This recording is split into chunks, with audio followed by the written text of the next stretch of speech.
Boa noite a todos. Hoje, na sequência do estudo sistematizado, o capítulo número 10 da terceira parte de O Livro dos Espíritos, as Leis Morais, que nos traz hoje, em 48 questões, o assunto Lei de Liberdade.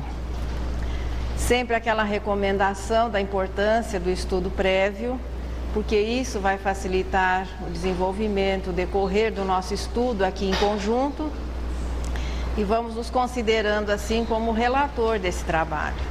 Quer dizer, do estudo de todos nós, resultará assim um momento de um melhor, o nosso estudo se vai render mais, nós vamos aproveitar mais esse tempo em que nos reunimos.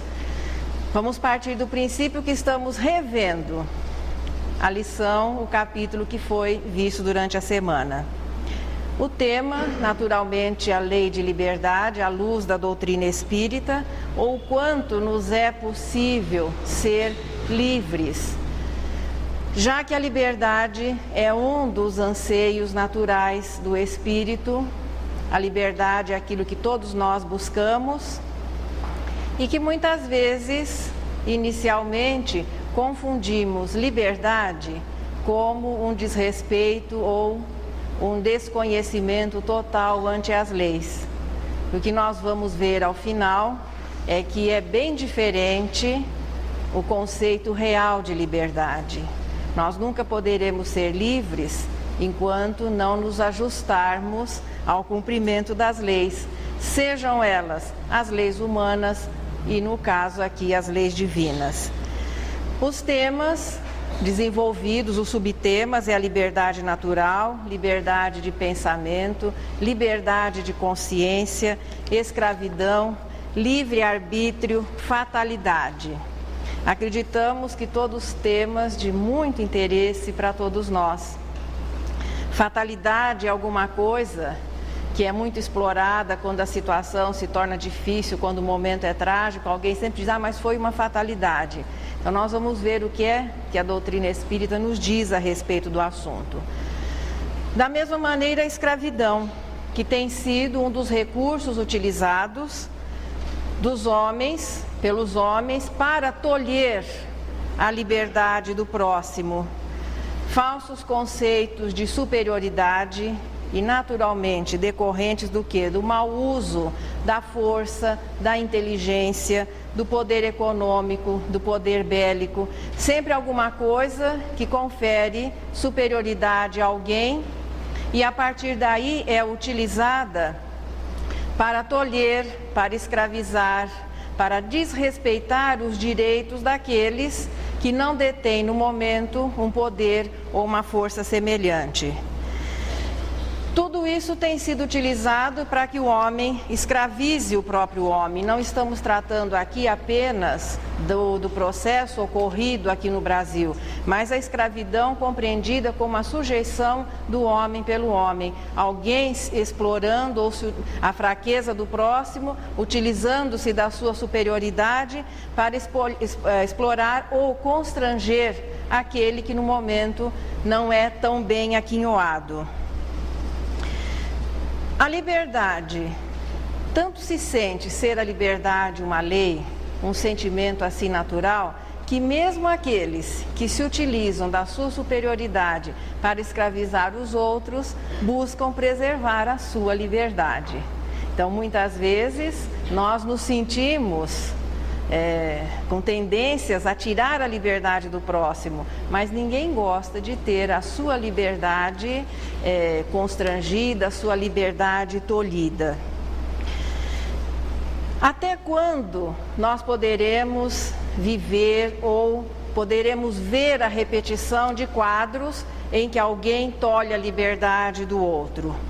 Enquanto o primitivismo fizer parte ou se fizer presente nos nossos sentimentos.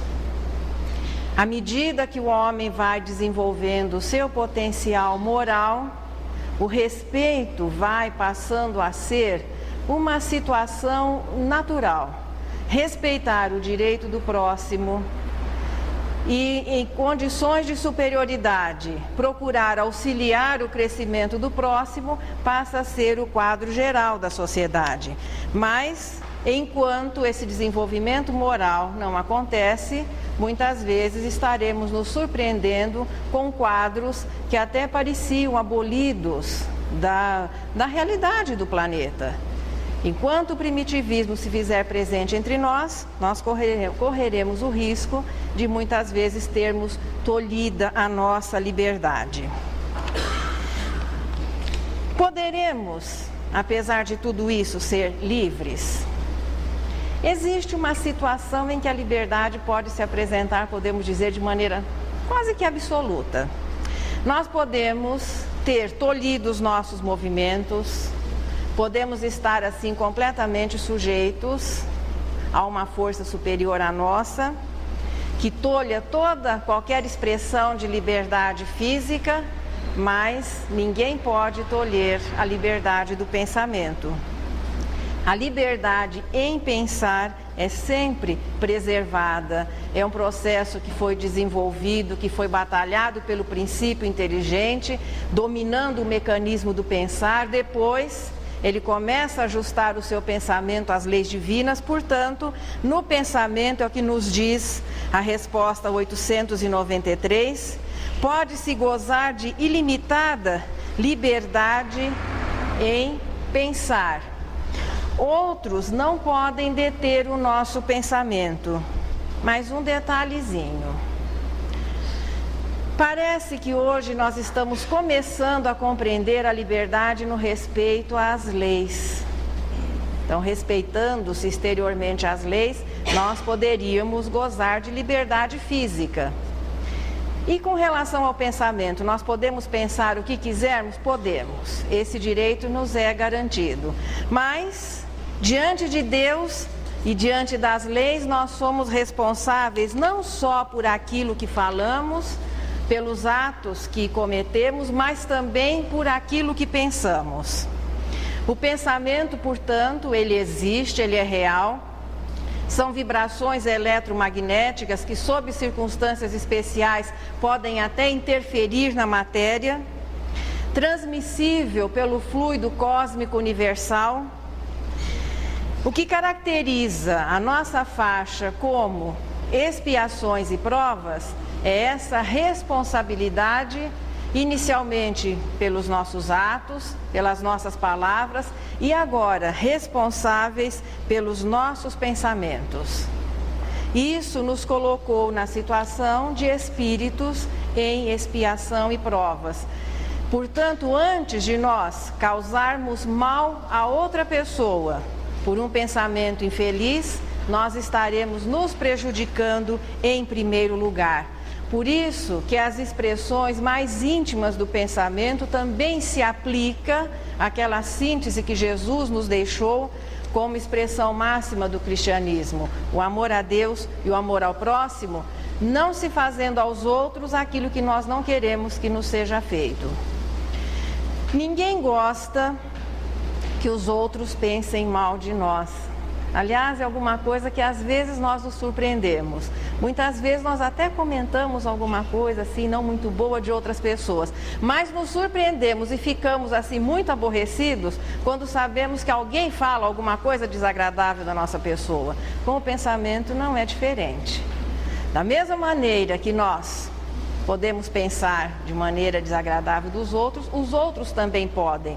Sendo, em todas as situações, todos responsáveis pelo teor do pensamento que nós emitimos para o espaço e sujeitos à reação decorrente do teor destes pensamentos. Por isso, se uma das nossas preocupações é o que os outros pensam de nós, que nós passemos a pensar o bem sempre, e isso nos colocará a salvo de pensamentos inferiores, porque existe uma lei que se chama afinidade, existe outra lei que se chama sintonia. Os iguais naturalmente se atraem. Pensando bem, nós estaremos procurando ajustar o nosso pensamento a daqueles que também pensam o bem. No momento em que estamos emitindo pensamentos inferiores, estaremos unindo o nosso pensamento daqueles que pensam dessa maneira e sofrendo as consequências disso. Portanto, não fazer aos outros o que nós não queremos que nos façam é a regrinha que diz respeito não só aos atos, mas também às palavras. E agora nós estamos descobrindo que até nas expressões do pensamento, que alguma coisa que nós considerávamos como sendo muito íntimo, muito nosso, que de repente ninguém pudesse perceber. Continuamente estamos emitindo as vibrações do nosso pensamento, porque ninguém consegue parar de pensar, continuamente estaremos recebendo. É o teor dos nossos pensamentos, definidos pela nossa condição moral, que vai definir em que padrão, em que faixa nós queremos viver. Se na dos bons pensamentos ou se ainda nos comprazendo e sofrendo as consequências dos pensamentos inferiores. Assim, portanto, já que estamos... Era de liberdade que a gente estava falando, né? E de repente nós estamos falando só das limitações. Pois é, não temos o direito de escravizar. Os outros também não têm. Só que o probleminha dos outros é do outro. Nós temos que começar a resolver os nossos problemas com relação à nossa própria evolução. Portanto, não temos o direito de escravizar as pessoas ou de sujeitá-las à nossa vontade, aos nossos interesses. Somos responsáveis por aquilo que pensamos, embora tenhamos o direito de pensar o que quisermos. E com relação à crença e à religião, é natural que crentes de correntes religiosas queiram naturalmente convencer os outros da importância da sua crença ou que ela é melhor do que as outras. Aliás, esse assunto de imposição religiosa, embora tenha deixado marcas tristíssimas na história da humanidade, continua-se ainda incorrendo no mesmo erro. E quase que se encara com naturalidade. Vivemos hoje momentos assim em que a propaganda religiosa, as pessoas tentando converter os outros à sua crença é muito atuante. Considera-se quase que normal que alguém que tenha aquele ideal, que considere a sua religião muito boa, queira convencer os outros. Que se queira convencer através da divulgação dos princípios é um direito, mas a imposição religiosa nunca deu certo em tempo algum. E por que é que nós não podemos impor a nossa crença? A ideia de Deus é relativa à condição moral que o espírito está vivendo naquele momento. Nós já vivemos como humanidade terrestre, nós já vivemos a época do politeísmo. Naquele momento, o politeísmo era a maneira como conseguíamos compreender Deus. Passamos depois as primeiras expressões do monoteísmo, aquela ideia ainda muito humanizada da divindade, mas era o que nós podíamos compreender de Deus. Hoje já existem as condições de que as pessoas possam entender Deus como inteligência suprema e causa primária, mas não podemos impor a nossa crença. Se hoje nós já estamos entendendo Deus dessa maneira, nós temos que respeitar aqueles que ainda a sua crença depende até de uma imagem humana da divindade, no sentido assim, com sentimentos humanos, com atitudes que caracterizam o homem, atribuídas a Deus. Então nós temos que respeitar, mas não descansar na divulgação, na instrução, para que as pessoas possam acordar, para que elas possam crescer. Veja que o monoteísmo já tem 3.298 anos, a ideia monoteísta se faz presente entre a humanidade terrestre, no intuito do quê? De facilitar o desenvolvimento do sentimento da fraternidade.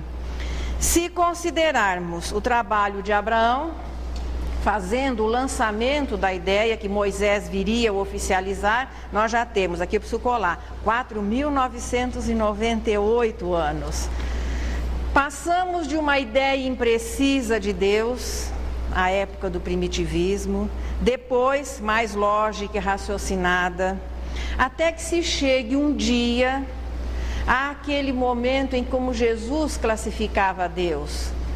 Pai, para que nós pudéssemos entender o amor reunido, veja, aquele amor absoluto, aquela ligação da criatura, o Criador, ou quando ele dizia com naturalidade, eu e o Pai somos um, identificando que uma harmonia perfeita, uma comunhão perfeita de pensamentos.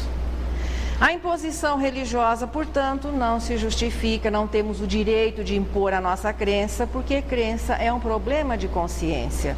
É o momento que aquele espírito está vivendo. Seria assim o nível do seu sentimento de religiosidade.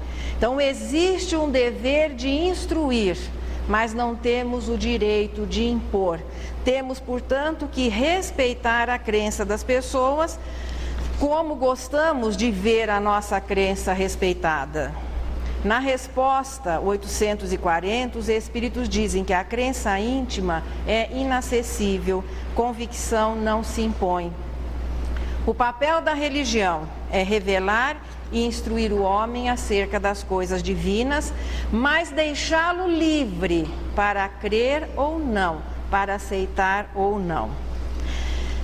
Qual é a melhor religião? No decorrer desses milênios, cada um de nós, muitas vezes até batalhou de uma maneira assim, muito dura, para impor a crença religiosa daquele momento. Ainda se continua vivendo esse quadro. Mas a melhor religião, segundo aquilo que é colocado neste capítulo, é aquela que melhor direcionar o homem para o bem. É aquela que fizer melhores pessoas, no sentido assim, mais boas, me desculpem o português, pessoas mais ajustadas às situações da vida, pessoas que se preocupam mais com o próximo. Aquela que tornar com maior facilidade o homem imperfeito, interesseiro, ainda com muitos resquícios de primitivismo, em um homem regenerado. Aquela que oferecer essas condições, essa é que é a melhor religião. Portanto, com relação à nossa liberdade, que começa a ficar cada vez menorzinha, não podemos impor o nosso pensamento a ninguém. Temos o dever de respeitar o próximo. Seria o caso assim, o dever de servir e não reclamar quando formos mal servidos. Aí poderíamos perguntar, mas onde é que fica a nossa liberdade? Afinal, nós batalhamos na situação de princípio inteligente 1.150.000.000 de anos para desenvolver o mecanismo do pensamento e ter direito a opinar com relação ao nosso próprio progresso. Foi uma luta árdua, difícil que o princípio inteligente viveu, naturalmente direcionado pelos instintos, mas foi uma batalha difícil, demorada. E de repente, quando nós começamos a nos sentir livres para agir, para opinar, para pensar, vem toda a listinha, quando nós enchemos a boca assim, agora vamos ter todos os direitos. O que nos é mostrado é a listinha de todos os deveres. Mas a nossa liberdade continua sendo preservada. Nós somos livres para pensar. Os outros também o são e não têm o mesmo direito, o mesmo dever que nós temos de respeitar o pensamento alheio, os outros também têm. A mesma responsabilidade ante aquilo que pensamos também faz parte da lista dos deveres do próximo. Nós não podemos impor as nossas crenças religiosas, nem os outros também o podem. Não temos o direito de escravizar, os outros também não têm o direito de nos escravizar. Só que o problema é que cada um presta conta ante as leis da vida, dos seus pensamentos, das suas atitudes, das suas palavras. Cada um que vai sendo informado, porque consciência é aquilo que registra. A informação chegou, ela registra. E a partir daí nós vamos viver as nossas experiências para que as nossas atitudes sejam coerentes com a informação recebida. É isso que se chama consciência. Se até ontem nós não sabíamos disso, a partir de hoje nós estamos nos sentindo cada vez mais responsáveis pelas nossas atitudes, pelos nossos pensamentos, e embora tendo o nosso ideal religioso, o dever de respeitar a crença religiosa das pessoas. Uma coisa que os Espíritos nos asseguram aqui é quando começaremos quase a já falar de livre-arbítrio. Porque a liberdade, como dizíamos de início, é aquele ideal, é uma necessidade que a alma tem de sentir-se livre. E quanto mais ela viver as leis, quanto mais responsável ela for, mais esse sentimento de liberdade vai se ampliando. Não existe a resposta 845, nenhuma vontade que se anteponha à nossa. Todas as demais secundam a nossa vontade. Mas isso é uma realidade, como que de repente alguém pode até tirar o nosso direito de opinar, de agir? Existem circunstâncias em que esse mecanismo parece que não se torna muito claro. Livre-arbítrio é aquele direito que Deus nos deu a partir do momento que passamos a pensar assim, a raciocinar, porque o mecanismo do pensar foi desenvolvido nos reinos mais simples da natureza. Iniciamos a humanização, é o momento em que se passa a raciocinar, ou seja, o indivíduo passa a pensar por ele. A partir daí, vamos sendo informados e passamos, claro, a ter o dever de respeitar as leis. Com relação à vida material, à medida, por exemplo, quando se é criança, o nosso livre-arbítrio é muito restrito. Pela própria limitação dos órgãos, a criança, ela tem, claro, os seus direitos preservados, mas ela ainda não é dona da sua vontade ou responsável pelos seus atos com relação às leis humanas. À medida que o corpo vai se desenvolvendo e o espírito vai naturalmente tornando-se senhor daquele corpo e naturalmente tendo condições de responder pelos seus atos, as leis humanas o tornam, em determinado momento, responsável pelos seus atos. Então, à medida que se amadurece, que vamos aprendendo, vamos nos tornando mais experientes, que os órgãos já não oferecem, não exercem aquela influência que pode, em muitas situações, atrapalhar o nosso raciocínio, a nossa percepção das coisas, o indivíduo se torna responsável pelos seus atos. Como espírito, não é diferente. Nas nossas primeiras expressões da espécie humana, o homem primitivo, a sua responsabilidade ante os seus atos não era igual a essa que nós vivemos hoje. À medida que fomos repetindo as experiências reencarnatórias, à medida que fomos nos tornando mais bem informados e experientes, cada vez mais livres para agir e cada vez mais responsável pelos atos. Um ser primitivo que talvez cometesse um assassinato, tirasse a vida de um ser da mesma espécie, seria muito menos responsável do que quando nós, hoje, que já conhecemos a nossa responsabilidade ante o pensamento, desejamos, por exemplo, a morte de alguém. Para o exemplo ficar assim bem na mesma linha de raciocínio. Hoje, um pensamento de ódio dirigido a alguém, desejando-se a morte de alguém, a nossa responsabilidade moral é muito maior do que aquele ser primitivo, bruto, que ainda tinha na força o seu único recurso de defesa. A sua responsabilidade ante as leis era menor. Também quantos milhões de anos já se passaram? Quantas vezes depois disso nós fomos reencarnando, ou nascendo e renascendo, ou morrendo e remorrendo, como fala Emmanuel, até que chegássemos a essa condição de realmente poder avaliar, tomar decisões, apoiados em todo esse cabedal de conhecimento que nós já temos, que não se faz presente no momento, na lembrança, mas é todas essas experiências, todo esse conhecimento que forma aquilo que nós chamamos de consciência e que nos mostra o caminho certinho que se deve seguir. Mesmo quando aqueles que cometem crimes não querem se tornar vítimas.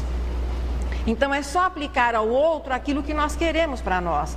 Todo mundo quer ter a sua integridade física, a sua integridade moral, os seus bens respeitados, os seus sentimentos respeitados. É o mesmo que devemos fazer aos outros. Portanto, o nosso livre-arbítrio hoje, muito atuante, já que a nossa consciência nunca foi tão atuante como o momento em que nós estamos vivendo, porque a nossa melhor reencarnação é essa. As pessoas às vezes procuram, em eventuais possibilidades de se recordar o passado, imaginando que talvez possamos ter tido reencarnações melhores do que essa que nós estamos vivendo. Possivelmente podemos ter na nossa bagagem reencarnatória posições de superioridade, de riqueza, mas moralmente essa é a nossa melhor oportunidade. O nosso melhor momento é o de agora.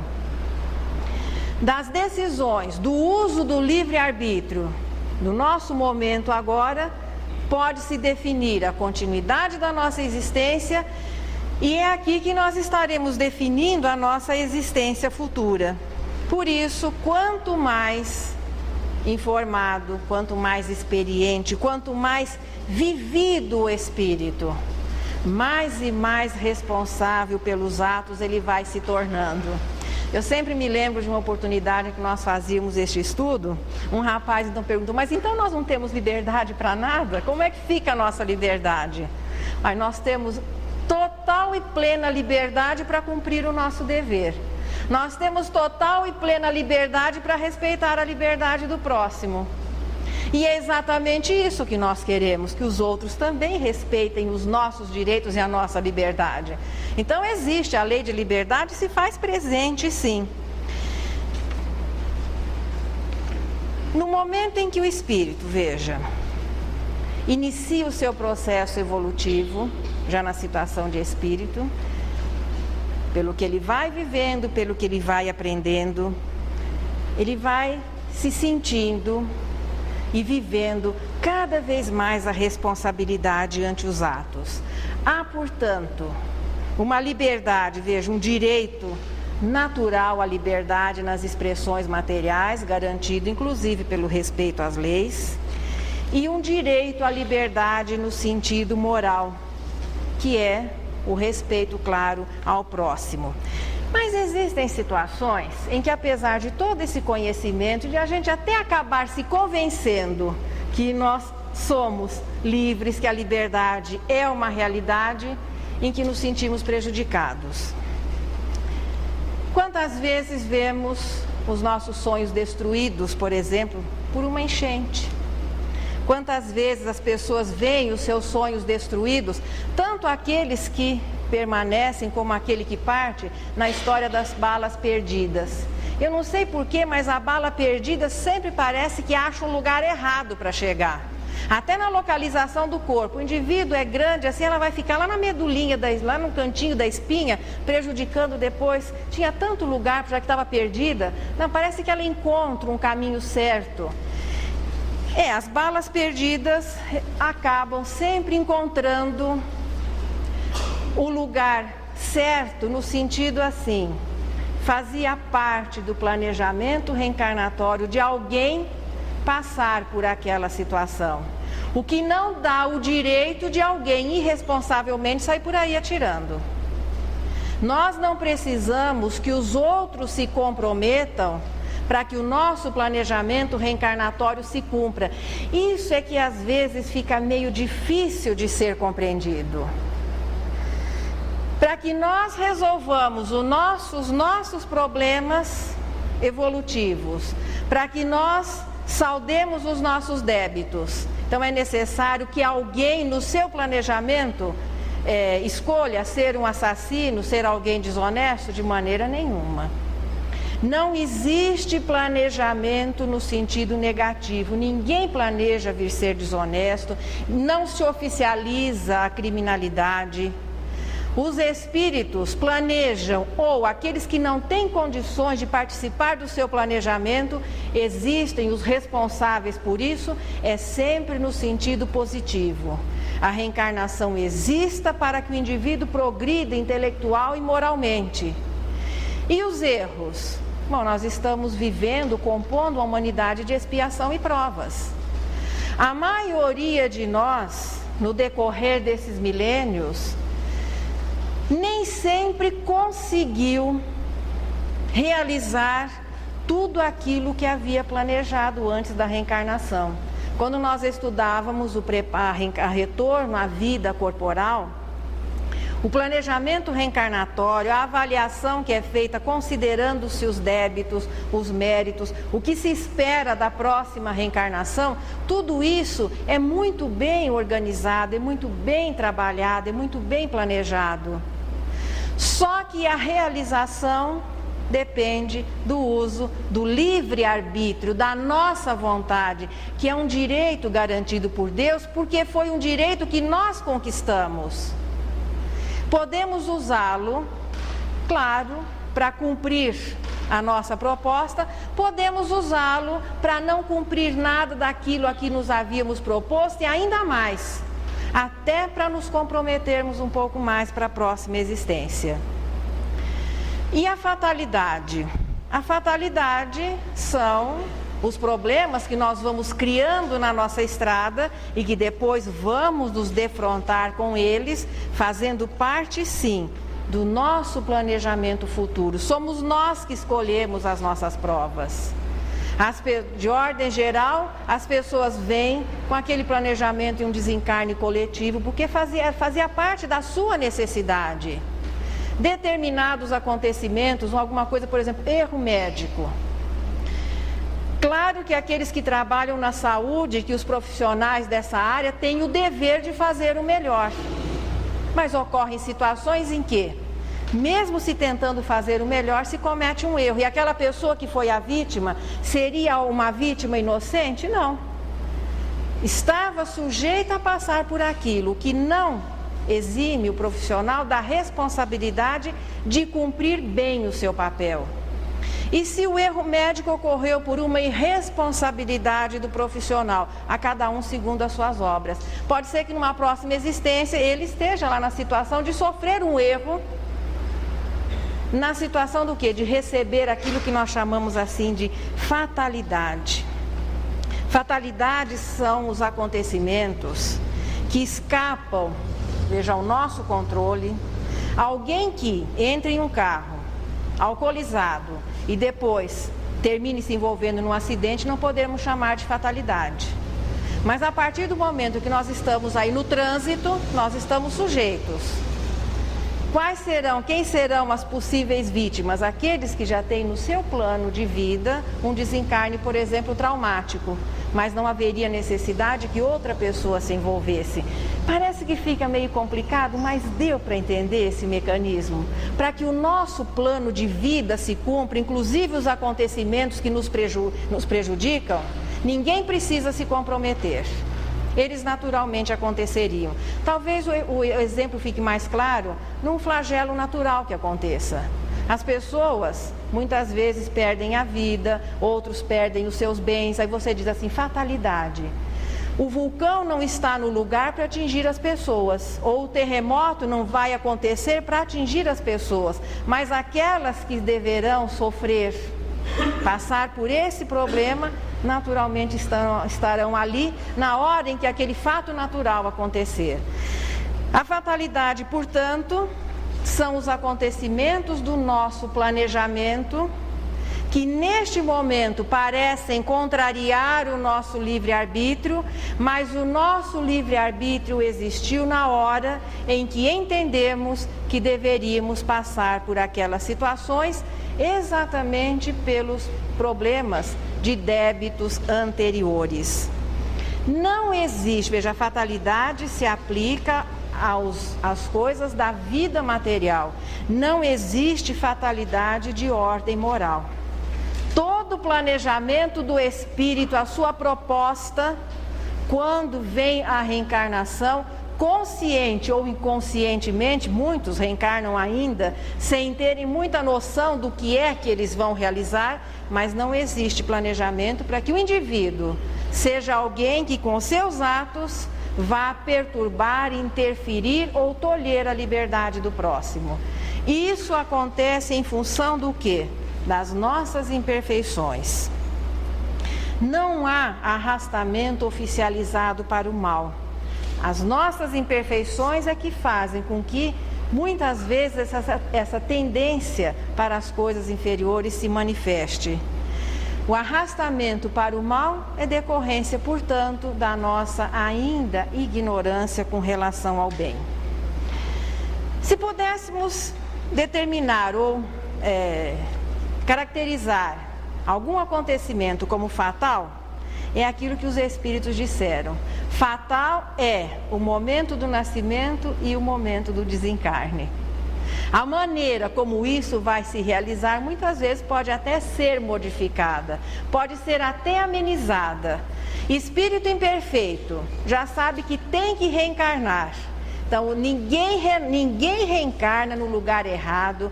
A cegonha não se engana onde é que ela vai entregar o pacotinho. Mesmo que depois, no futuro, nós nos digamos desajustados, não era bem isso que eu queria, não era essa família, esse corpo, essa casa, essa condição social. Não existe endereço errado com relação ao desencarne. Como não se desencarna também por acaso, sujeito a um acontecimento fortuito, à irresponsabilidade de alguém. Nós vemos nos noticiários, todo mundo ia tomar aquele avião que depois caiu, alguém não conseguiu chegar ao aeroporto, esqueceu a passagem, aquela coisa atrapalhada, aquele não vai. Quantas vezes desencarnam 3 ou 4 pessoas e um, milagrosamente, escapa do acontecimento? Então, o momento do desencarne, a não ser que nós o antecipemos pelo uso do nosso livre-arbítrio, só que aí é suicídio e é um desrespeito às leis. Nós temos, portanto, o dever de cuidar do corpo, procurar viver o melhor que possamos o tempo que nos foi concedido, porque desencarnar todo mundo vai. Sinto informá-lo, já que nós já estamos reencarnados, que o desencarne é fatal, não tem como evitar. Vai chegar um momentinho que cada um de nós vai ter que deixar o corpinho. Vamos começar a encarar de uma maneira diferente? Todo mundo gosta de trocar o carro antigo pelo novo, ainda que muitos sejam ligados, né? O carro passa a fazer parte da família, passa a ter até uma personalidade, mas os encantos de um carro novo acabam fazendo esquecer aquele mais antigo. Pois é, a gente vai deixar um corpo usado, que já não consegue, não aceita nem mais reparo, não tem conserto, e você já vai entrar na fila para um corpinho 0 quilômetro, podendo reviver a beleza da infância, o encanto da juventude. Porque quando na próxima existência já estiver vivendo a maturidade, já estaremos nos preparando para a próxima reencarnação. O negócio é acostumar, gente. Aliás, a espécie humana parece que tem 2.500.000 anos aqui no planeta Terra, né? Quantas vezes nós já encarnamos e desencarnamos? Acho que já está na hora de fazer isso com mais elegância, com mais tranquilidade, sabendo que se vai continuar e que se vai retornar e que a próxima existência vai ser muito melhor, tanto no aspecto material como no aspecto espiritual. Nós vamos voltar, sempre temos voltado em um mundo melhor. O progresso material é inquestionável e o progresso moral também, a duras penas, tem se realizado. Portanto, fatal mesmo para o espírito imperfeito é a reencarnação e o desencarne. E isso também é planejado.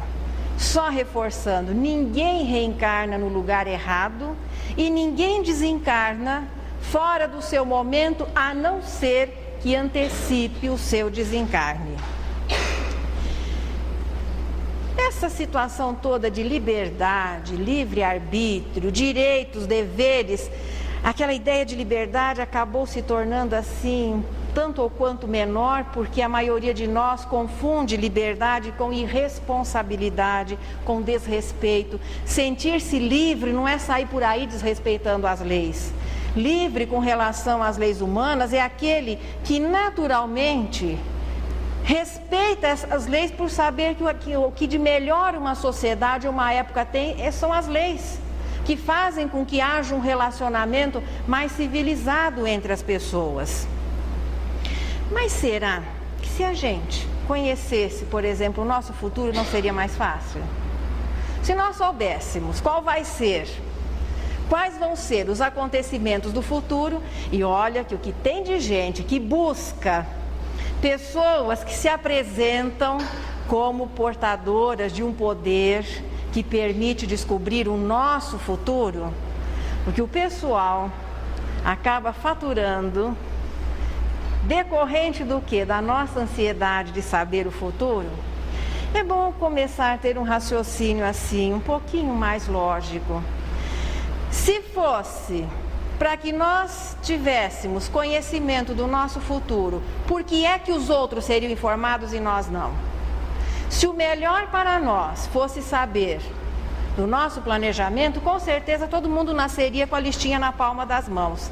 Antes eu usava o exemplo pregado nas costas, não ia dar trabalho, o outro ia ter que ler, procurar um espelho.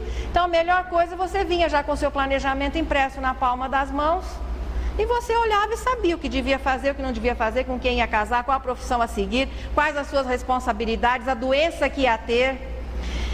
Por um lado, talvez algumas coisas seriam agradáveis.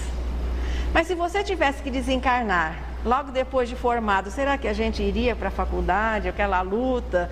Ou você soubesse que depois de todo um esforço de vida vinha uma enchente e ia levar tudo? Será que nós teríamos assim o mesmo comportamento livre para tomar as nossas decisões? Ou seríamos já de início totalmente constrangidos, sem poder usar o nosso livre-arbítrio, até para não cumprir o plano estabelecido e assumir a responsabilidade disso naturalmente? O conhecimento do futuro nos tiraria alguma coisa que é uma concessão divina, que é a liberdade. Foi Deus que criou essas leis e que nos deu o direito à liberdade. Conhecendo o futuro, nós já não seríamos livres nas nossas ações. E nem a história de descobrir ou lembrar do passado. Se fosse muito importante na nossa realidade hoje de espíritos em provas e expiações, ter um conhecimento maior do nosso passado, o esquecimento não seria a regra normal no processo da reencarnação. Esquecimento do passado, aqui pelo menos dentro da realidade terrestre, faz parte do processo reencarnatório, porque também nos tiraria a liberdade. Quem de nós, a família não se organizaria? Imagine no grupo familiar de 5 pessoas, 3 mais ou menos que se entendem e 2 que dão trabalho para os outros 3. Mas se as pessoas se recordassem dos papéis vividos anteriormente, a própria família não se estruturaria.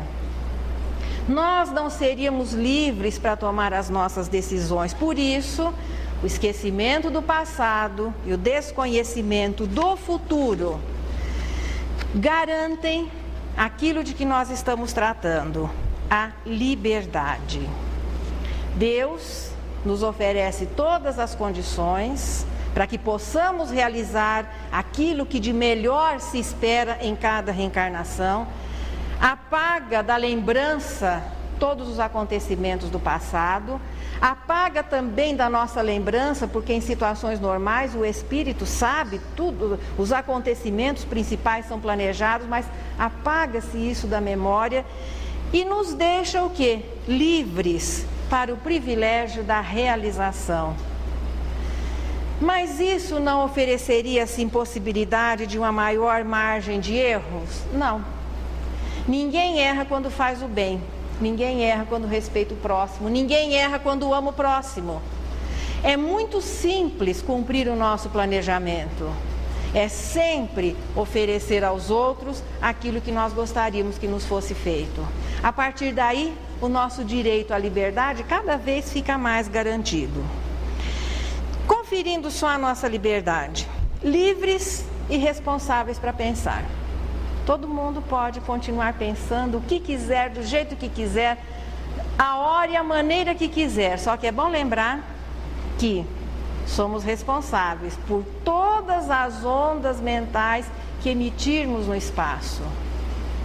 E receberemos de retorno tudo aquilo que causarmos pela emissão de pensamentos inferiores. Livres para crer. Muito importante que no que nos diz respeito hoje, nós estejamos tendo já uma ideia muito mais precisa e avançada a respeito de Deus, como inteligência suprema e causa primária, mas não temos o direito de impor a nossa crença. Não podemos escravizar as pessoas, ainda que às vezes elas até procurem estabelecer uma dependência e se colocarem sujeitas à nossa vontade. Nós não temos esse direito. Estamos sujeitos às provas e expiações de ordem física e o processamento desses acontecimentos, em muitas situações, são rotulados como fatalidade. Mas existiu o exercício da nossa vontade no momento em que nos conscientizamos que aquele era o melhor caminho, ou até sugerimos determinadas situações em função do nosso progresso. Somos livres para agir moralmente, mas responsáveis pelas consequências dos nossos atos. Parece ser uma liberdade muito relativa para espíritos imperfeitos que sonhariam em não cumprir nenhum dever, em não respeitar nada.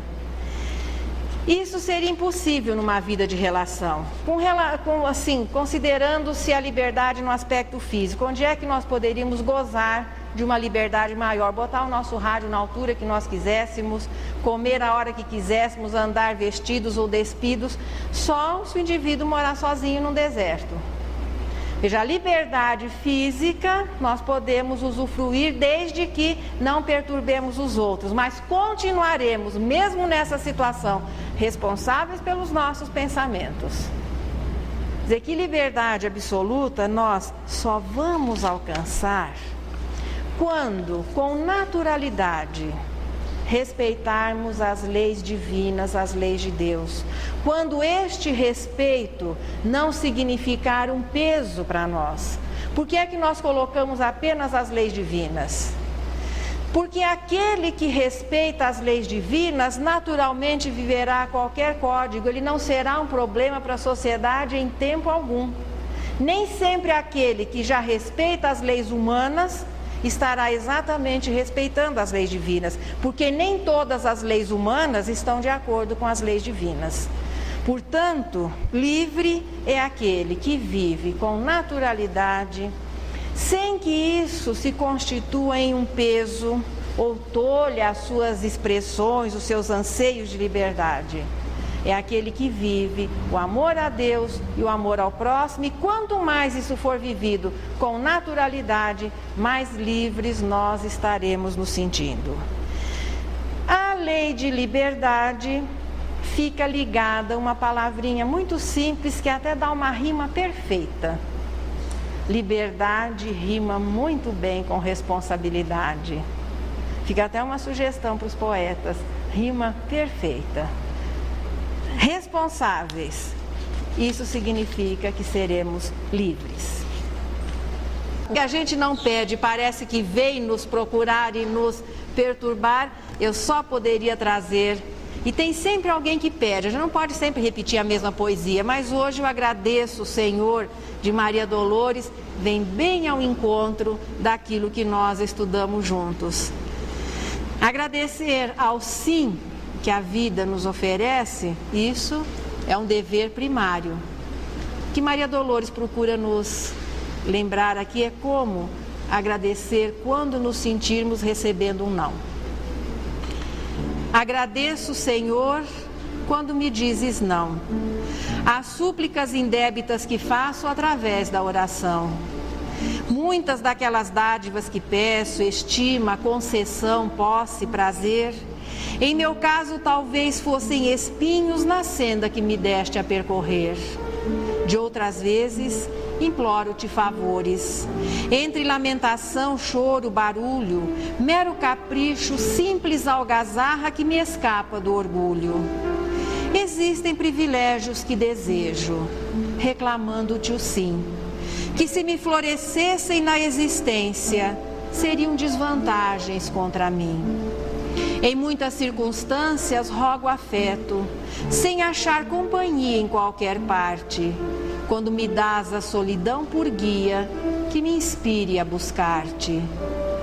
Ensina-me que estou no lugar certo, que a ninguém me ligaste de improviso e que desfruto agora o melhor tempo de melhorar-me em tudo o que preciso. Não me escutes as exigências loucas, faze-me perceber que alcançarei além do necessário, se cumprir meu dever. Agradeço, meu Deus, quando me dizes não com o teu amor, e sempre que te rogue o que não deva, não me atendas, Senhor. E que nestes momentos